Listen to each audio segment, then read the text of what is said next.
Well, hi, Miguel here. I wanted to take some time out and make a video, and just now there's no pre-planning for this video, so I just wanted to let you know. So I'm just going to be free flow of consciousness, stream of consciousness kind of thinking. So I wanted to let you know about some things. First of all, I'm sweating like crazy. I went to the gym today. I've been interested in this new workout technique called HIIT training. That's an acronym, HIIT, H-I-I-T. It stands for High Intensity Interval Training. And basically the point of it is to get your heart rate up to, say, 90% of your max heart rate and keep it there, well, at least through intervals, hit it a few times over a period of, say, 5 minutes. And it's really effective. It's been helping me a lot physically, and I've been feeling a lot better as a result. My physical abilities have been increasing, and it's great. But I also find myself hot most of the time. At least there are periods. It's like I've got menopause where I have hot flashes all through the day and all through the night, and I'm just sweating it out. I'm sweating to the oldies, that's for sure. All I need is Richard Simmons to be complete. And I'm actually not doing anything. I'm just sitting down and doing work or staring out into space or watching a movie or something or cooking in the kitchen, and all of a sudden I just start pouring sweat. It's pretty entertaining. I'm enjoying it anyway, and I'm reminding myself to drink lots and lots of water. I thought I'd do a reading for you. It's reading in this philosophy book. It's a textbook called Philosophy: The Power of Ideas. This is the 4th edition. I don't know, it's nothing too special really. But there was a name that was interesting to me, Mary Wollstonecraft, who I don't know a lot about her. In fact, I know very little about her, but I think she was important in the beginning of feminism, or at least maybe describing the philosophy of feminism. But I don't know. So I'm learning along with you. And I happened to find a page, a little biography, a little snippet about Mary Wollstonecraft, and I wanted to go through it, and maybe we can talk a little bit about it. So here we go. Profile: Mary Wollstonecraft, 1759 through 1797. Mary Wollstonecraft's early years were not happy. Her father was an unsuccessful gentleman farmer who squandered the family's assets and took out his frustrations on his wife and children. While still quite a young woman, Wollstonecraft struck out on her own to London to become a writer. After some early years of struggle, her work began to gain considerable acceptance among the intelligentsia of London society. She was fairly well known by the time she published, quotes, A Vindication of the Rights of Women. Her personal life was unconventional and tumultuous. An affair with an American led to the birth of her first daughter, Fanny. When Fanny was still very young, Wollstonecraft met William Godwin, the political anarchist. They were quite well matched intellectually and emotionally, and after Wollstonecraft became pregnant, they married. Their life together was cut short, however, when Wollstonecraft died from complications following the delivery of the child. Godwin was devastated at Wollstonecraft's death and wrote a tender book of memoirs about her. This book caused significant public scandal both for Wollstonecraft and for Godwin, since he made no effort to hide the illegitimacy of her first child or the fact that she was pregnant when they married. Their daughter, Mary Godwin, married Percy Bysshe. I'm sorry, I'm not a... I don't really know a lot about poetry, but Percy Bysshe Shelley, and went on to write the novel Frankenstein. Mary Shelley had no interest in women's rights and spent considerable energy trying to cover up the unconventionality of her parents' lives. It was not until the end of the 19th century that the scandal associated with Mary Wollstonecraft died down enough to permit later feminists to include her name in their lists of honorable forebears. Oh, what a tragedy. Oh, boy. Oh, what a shame. I wonder what a gentleman farmer is. That is Wollstonecraft's father. A gentleman farmer. Fascinating. That's harkens back to a time that I know very little about. And how unfortunate. About how an unconventional and tumultuous life could create so much controversy. And she died from complications following the delivery of her child, I guess her second child. Oh, boy. What a shame. It's one thing that strikes me about a lot of these geniuses. Maybe they're very expressive, is the sadness I feel in their passing.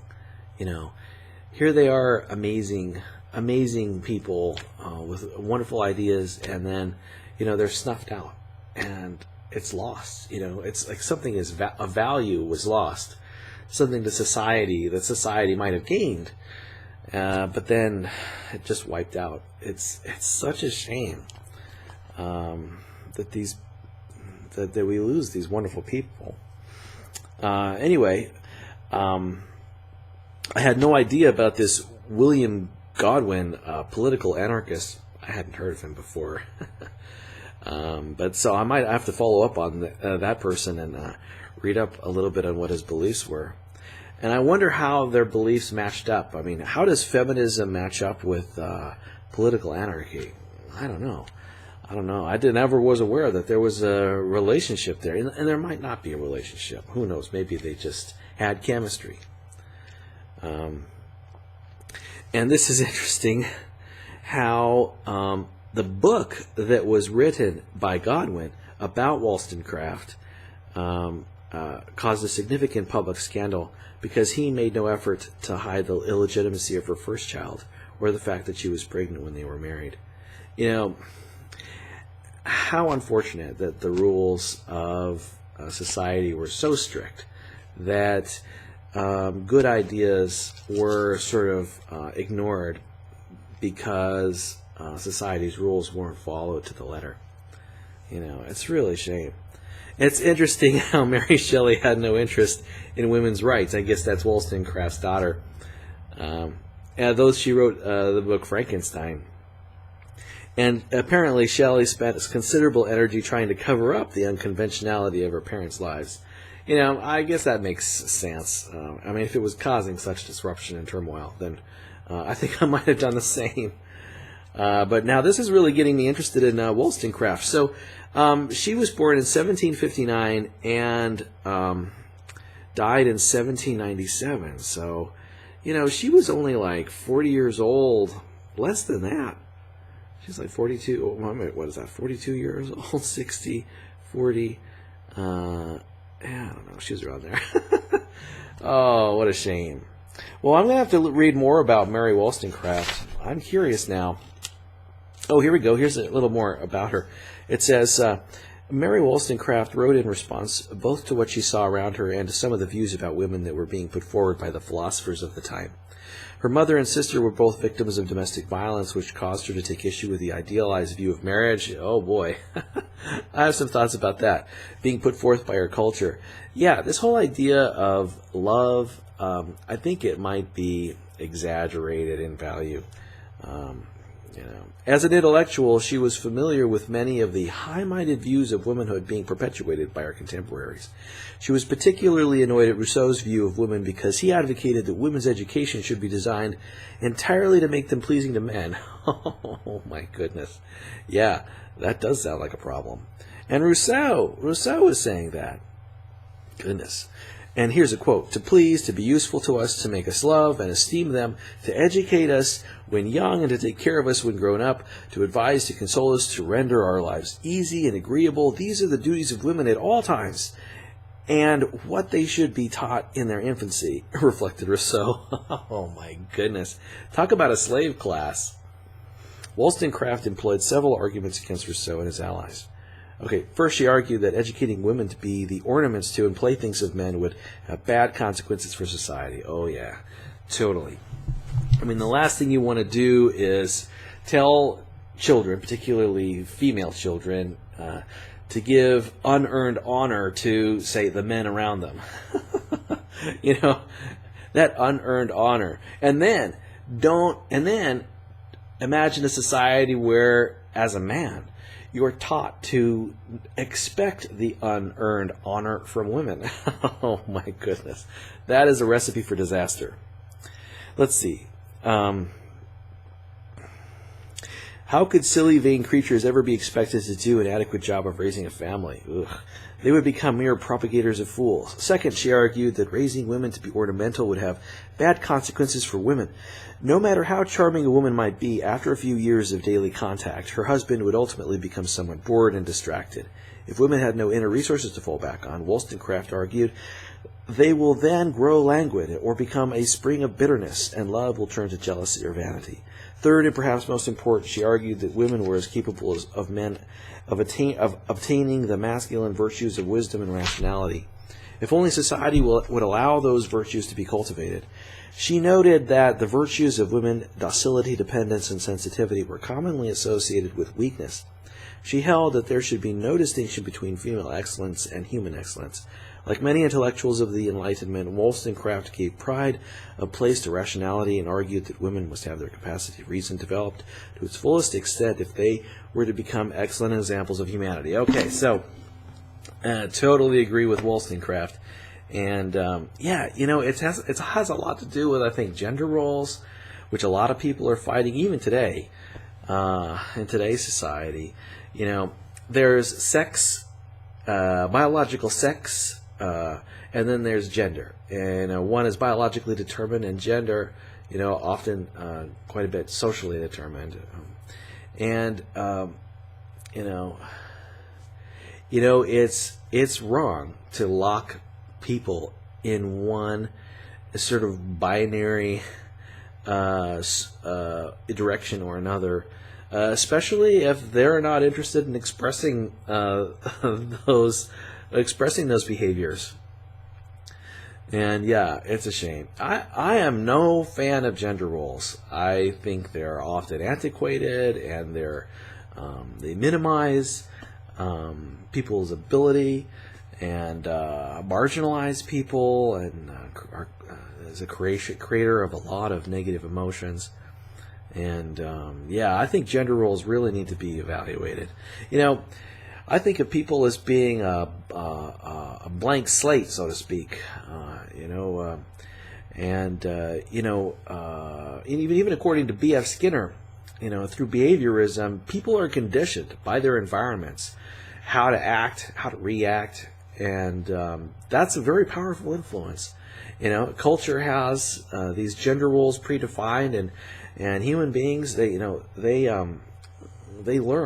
They learn their gender and how to express their gender through behavior and thoughts as they're growing up. In a way, they get indoctrinated into their gender, into gender stereotypes, and that is the cause of a lot of problems in society. And I can't wait until we shake off gender roles and allow people to express, whatever gender identity they would like to express, without discrimination from their external environment. You know, I think people will just, eventually they'll find ways of expressing themselves that they're comfortable with, and yeah. And this whole adulation of the emotion of love being, I guess the most virtuous virtue. I think it's a mistake. It really, it puts people in binds, and because I think it's somewhat unrealistic of an ideal. And definitely, I tell you, human beings, we've only been recording our history for about, 2,500 years, maybe 5,000 years? And we still have a long way to go when it comes to our development as a civilization. We're really just stepping out of the muck right now and sorting through a lot of gender stereotypes and problems with what to value and how to value it. Really, you have to realize there was the Middle Ages, and then the Enlightenment, and the Industrial Revolution, and now this is the knowledge, the age of, sort of like the electronic age. We're still pretty close to that transition period. What was it, like the 1800s when the Enlightenment happened? Where we started questioning the handed down values from the Middle Ages. We're still trying to plow our way through Middle Age ideas. Indoctrination is hard to shake. It's really hard to shake. And kudos to anybody who's able to look beyond their indoctrination of their childhood, and specifically in regard to gender roles and at least the treatment of women. Kudos to those people who are able to do that. It's really challenging, and I guess that's all I wanted to say. It's kind of interesting how I got off on that tangent there. Well, anyway, that's the subject. Mary Wollstonecraft. I had a passing interest in her, and I think I will read a little bit more about it. About her and her life, her biography, and some of her thoughts.